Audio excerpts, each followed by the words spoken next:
Let's look at the first one, fight.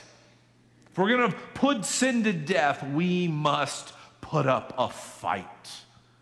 If you remember in our study of Mark, since Mark chapter 8, Jesus has been reorienting our minds. He's been giving us a new perspective, if you will, on discipleship, and specifically the significance of the cross to shape and form our lives.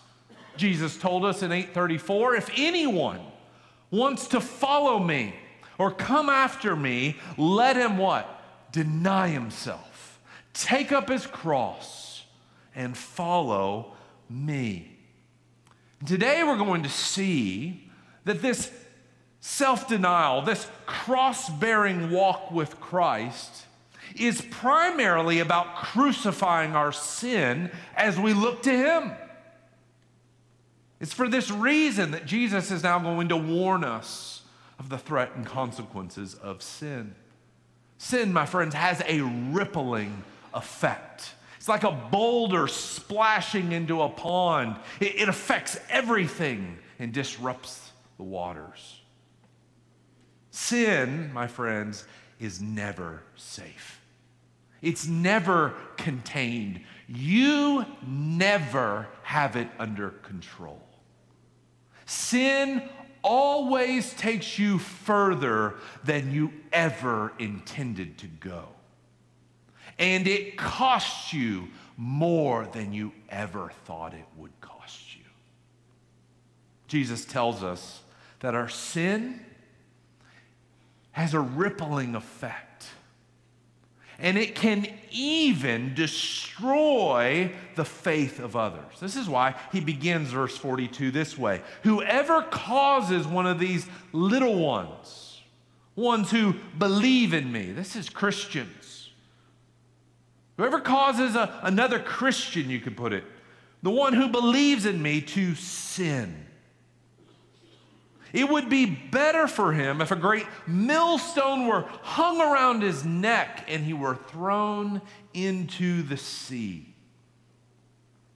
That word the ESV translates as sin. It can be translated in various ways. If you've got a NASB or NIV, it's translated as stumble. Whoever causes one of these little ones in me who believe in me to stumble. And he gives the warning. Or if you have the CSB, it captures this term this way of falling away. It causes one of these little ones to fall away from me. This word is where we get our word to scandalize. To scandalize. And it's used earlier in Mark chapter 4 in the parable of the sowers. And that seed that is sown on the shallow ground, the rocky ground that springs up, but the moment trouble comes, what does it do? It falls away. It's the same word here. So what's the significance of this? Well, as we come to this text and we heed the warning, Jesus isn't talking about a one-off sin. So if you're like, oh my, I've already sinned today. I actually caused my wife to sin today, or something like that. I got in an argument. Yes, take it seriously, but he's not talking about a one-off sin. He's talking about the consequences of giving into sin, a life of sin. It's waving the white flag and surrendering to it, saying, I will obey you. I will give my life to this. And then you start to drag others with you. It would be better for you to have concrete shoes and dropped in the depths of the sea. That's what he says. We've seen this even in current revelations that has really rocked churches across our nation. Think about the sexual abuse issues that have surfaced in the life of the church. How people in positions of spiritual leadership have, through their sin, discredited the gospel. They have been the instrument by which many little ones have fallen away. And Jesus says, if you aren't taking your sin seriously, It won't just affect you, but there will be collateral damage. And don't think you won't pay.